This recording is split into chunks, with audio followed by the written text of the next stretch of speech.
Dear learners, welcome to my channel 5.2 অর্থাৎ unit 5 এর lesson 2 নিয়ে আজ আলোচনা করব। নাও এখন ডিসকাস দ্য ফলোয়িং কোশ্চেন্স, আলোচনা করো দ্য ফলোয়িং কোশ্চেন্স। নিচের প্রশ্নগুলো, এখানে কতগুলো প্রশ্ন দেওয়া আছে, এই প্রশ্নগুলো আলোচনা করো ইন পেয়ার্স, জুটিতে বা জোড়ায়। অর্থাৎ জুটিতে বা জোড়ায় এই নিচে যে প্রশ্নগুলো দেওয়া আছে এগুলো তোমার আলোচনা করতে হবে। এই দেখো, how many friends do you have in school, অর্থাৎ হাউ মেনি ফ্রেন্ডস কতজন বন্ধু, ডু ইউ হ্যাভ তোমার আছে ইন স্কুল স্কুলে, তোমার স্কুলে কতজন বন্ধু আছে। সবার একই সংখ্যক বন্ধু থাকবে তা নয়, এক একজনের এক এক রকম সংখ্যক বন্ধু থাকতে পারে, কারো 5 জন, কারো 10 জন, কারো 20 জন, 50 জনও থাকতে পারে। তোমার যে সংখ্যক বন্ধু, অর্থাৎ তোমার যে পরিমাণ যে সংখ্যক বন্ধু আছে তা এখানে উল্লেখ করতে হবে। এখানে দেখো আমি লিখেছি I have 5 friends in school, স্কুলে আমার 5 জন বন্ধু আছে। এখানে ইউ আছে, ইউর স্থানে আই লিখবে, আই লিখে হ্যাভ এখানে সংখ্যাটা লিখবে 5, 6, 7, 8, 10 তোমার যে সংখ্যক বন্ধু আছে। ইন স্কুল লিখে শেষে ফুল স্টপ বসালে অ্যান্সার হয়ে যাবে। অর্থাৎ I have 5 friends in school, এখানে আমি লিখেছি I have 5 friends in school, আমার স্কুলে 5 জন বন্ধু আছে। এখানে দে আর অনিক, রাতুল, মামুন, রাজ অ্যান্ড বাবুল, তারা হলো অনিক, রাতুল, মামুন, রাজ এবং বাবুল। তুমি যদি এই সেন্টেন্সটি নাও লেখো, অর্থাৎ they are Anik, Ratul, Mamun, Raj and Babul, এই সেন্টেন্সটি নাও লেখো তাও হবে, শুধুমাত্র I have 5 friends in school এই সেন্টেন্সটি লিখলেই হবে। এরপর দেখো B, who are your best friends, কারা তোমার সবচেয়ে ভালো বন্ধু অর্থাৎ সর্বোত্তম বন্ধু। তোমার যে কয়জন স্কুলে বন্ধু আছে সবাই কিন্তু সর্বশ্রেষ্ঠ বা সর্বোত্তম বন্ধু হয় না, এর মধ্যে 2 জন 1 জন থাকে সর্বোত্তম, অর্থাৎ যার কাছে তুমি সব কথা শেয়ার করো, বিপদে আপদে তুমি তার পাশে দাঁড়াও, সেও তোমার পাশে দাঁড়ায়, তারাই হলো best friend. Who are your best friends, তোমার সবচেয়ে ভালো বন্ধু কে কে। এখানে আমি লিখেছি অনিক অ্যান্ড রাতুল, এখানে যে 5 জন বন্ধুর কথা বলা হয়েছে এর মধ্যে Anik and Ratul are my best friends, অর্থাৎ অনিক এবং রাতুল আমার সবচেয়ে ভালো বন্ধু। তোমার যদি একজন বন্ধু ভালো থাকে তাহলে তুমি লিখবে তার নাম লিখে, অর্থাৎ অনিক ইজ মাই বেস্ট ফ্রেন্ড লিখতে হবে, এখানে ফ্রেন্ডস দেওয়া যাবে না। যদি একজন হয় তাহলে এখানে ইজ দিতে হবে এবং ফ্রেন্ডের এসটা দেওয়া যাবে না, যেহেতু একজন। তাহলে Anik and Ratul are my best friends. এরপর দেখো see, do you like to talk, তুমি কি পছন্দ করো কথা বলতে। ইওর স্কুল ফ্রেন্ডস, তোমার স্কুল বন্ধুদের সাথে, অর্থাৎ তোমার স্কুলের বন্ধুদের সাথে কি তুমি কথা বলতে পছন্দ করো। এখানে দেখো প্রথমে যদি ডাব্লিউএইচ ওয়ার্ড, অর্থাৎ how, who, what, which, when, where, এইরকম ডাব্লিউএইচ দিয়ে যে ওয়ার্ডগুলো শুরু হয় এইগুলো যদি না থাকে তাহলে তোমাকে ইয়েস অথবা নো দিয়ে প্রশ্নের উত্তর শুরু করতে হবে।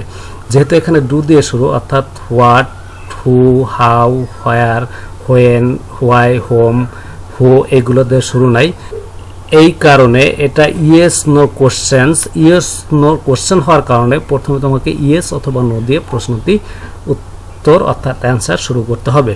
তাহলে ডু ইউ লাইক টু, তুমি কি পছন্দ করো, talk to your school friends, তোমার স্কুলের বন্ধুদের সাথে কথা বলতে, প্রশ্নবোধক চিহ্ন এখানে দেওয়া আছে। তাহলে যেহেতু ডু দিয়ে শুরু তাহলে ইয়েস অথবা নো দিয়ে শুরু করতে হবে। আমি লিখেছি ইয়েস, হ্যাঁ, আই লাইক টু, এখানে ইউ আছে, ইউর জায়গায় আই লিখবে, ইউ এর পরিবর্তে আই লিখবে, অর্থাৎ আই। তাহলে yes I like to talk to, your আছে এখানে মাই স্কুল ফ্রেন্ডস, আমার স্কুলের বন্ধুদের। ইয়েস, হ্যাঁ, আই লাইক টু, আমি পছন্দ করি টু কথা বলতে, মাই স্কুল ফ্রেন্ডস, আমার স্কুলের বন্ধুদের সাথে। এরপর দেখো what do you usually discuss with your friends. What এখানে কিন্তু ডাব্লিউএইচ দিয়ে শুরু আছে, এখানে দেখো ডাব্লিউএইচ। হোয়াট ডু ইউ, তুমি কি সাধারণত ডিসকাস আলোচনা করো উইথ ইউর ফ্রেন্ডস, তোমার বন্ধুদের সাথে তুমি কি সাধারণত আলোচনা করো। এখানে কিন্তু ইয়েস নো দিয়ে শুরু হবে না, কিন্তু যেহেতু এখানে ডাব্লিউএস আছে, তাহলে দেখো আই ডিসকাস এ লট, আমি আলোচনা করি এ লট অফ প্রচুর থিংস, জিনিস সম্পর্কে, অর্থাৎ প্রচুর বিষয় সম্পর্কে আমি আলোচনা করি উইথ মাই ফ্রেন্ডস, আমার বন্ধুদের সাথে আমি বিভিন্ন বিষয়ে আমার বন্ধুদের সাথে আলোচনা করি। আমি সাধারণত টক উইথ দেম, তাদের সাথে কথা বলি অ্যাবাউট হোমওয়ার্ক, বাড়ির কাজ, অ্যান্ড স্পোর্টস, খেলাধুলা সম্পর্কে। অর্থাৎ আমি আমার বন্ধুদের সাথে বিভিন্ন বিষয়ে আলোচনা করি। আমি সাধারণত তাদের সাথে বাড়ির কাজ এবং স্পোর্টস অর্থাৎ খেলাধুলা সম্পর্কে আলোচনা করি। এরপর do you like to share your everyday stories with your friends, তুমি কি পছন্দ করো শেয়ার করতে ইউর এভরিডে স্টোরিজ, তোমার প্রতিদিনের গল্পগুলি উইথ ইউর ফ্রেন্ডস, তোমার বন্ধুদের সাথে। তুমি কি তোমার বন্ধুদের সাথে প্রতিদিনের গল্পগুলি শেয়ার করতে পছন্দ করো। এখানে দেখো ডু দিয়ে শুরু আছে, এখানে কিন্তু ডাব্লিউএস দিয়ে শুরু নয়, অতএব এটা ইয়েস অথবা নো দিয়ে শুরু করতে হবে। যদি পছন্দ করো তাহলে ইয়েস লিখতে হবে, আর যদি পছন্দ না করো তাহলে নো লিখতে হবে। এখানে আমি লিখেছি ইয়েস আই লাইক, এখানে ইউর পরিবর্তে আই লিখবে। আই লাইক টু শেয়ার, এখানে ইউর আছে, এখানে মাই লিখবে। এভরিডে স্টোরিজ উইথ, এখানে ইউর আছে, এখানে মাই ফ্রেন্ডস দেবে, শেষে ফুল স্টপ বসাবে। অর্থাৎ yes I like to share my everyday stories with my friend. হ্যাঁ, আমি পছন্দ করি শেয়ার করতে মাই স্টোরিজ, আমার গল্পগুলো উইথ মাই ফ্রেন্ডস এভরিডে, প্রতিদিনের গল্পগুলো আমার বন্ধুদের সাথে শেয়ার করতে আমি পছন্দ করি। এরপর দেখো F, life is nothing but stories, অর্থাৎ জীবন গল্প ছাড়া কিছুই নয়। ডু ইউ এগ্রি, তুমি কি একমত। এখানেও ডু দিয়ে শুরু আছে, যেহেতু ডু দিয়ে শুরু তাহলে ইয়েস অথবা নো দিয়ে শুরু হবে। সে সামথিং অ্যাবাউট ইট, এ সম্পর্কে কিছু বলো।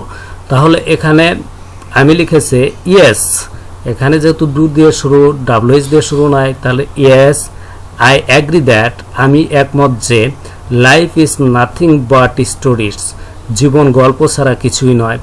We will not live on, we will not আমরা থাকবো না, লিভ অন বেঁচে, ফর এভার চিরদিন, বাট কিন্তু দ্য স্টোরিজ গল্পগুলো অফ আওয়ার লাইফস আমাদের জীবনের লিভ অন বেঁচে থাকবে। অর্থাৎ আমরা চিরদিন বেঁচে থাকবো না, কিন্তু আমাদের গল্পগুলো বেঁচে থাকবে। When we are no longer in this world, আমরা যখন পৃথিবীতে থাকবো না, the stories we left behind will remain every one of our memories, অর্থাৎ আমরা যে গল্পগুলো রেখে যাই তা আমাদের স্মৃতি সবাইকে মনে করিয়ে দেবে। দ্য স্টোরিজ গল্পগুলো উই লেফট বিহাইন্ড রেখে যায়, উইল রিমাইন্ড মনে করিয়ে দেবে, এভরিওয়ান প্রত্যেককে, অফ আওয়ার মেমোরিজ আমাদের স্মৃতিগুলোকে। অর্থাৎ আমরা যে গল্পগুলো রেখে যাই তা আমাদের স্মৃতি সবাইকে মনে করিয়ে দেবে। শিক্ষার্থী বন্ধুরা, এতক্ষণ ক্লাস 7-এর ইংলিশ বইয়ের ইউনিট 5-এর লেসন 2 নিয়ে আলোচনা করলাম। আজ এ পর্যন্তই।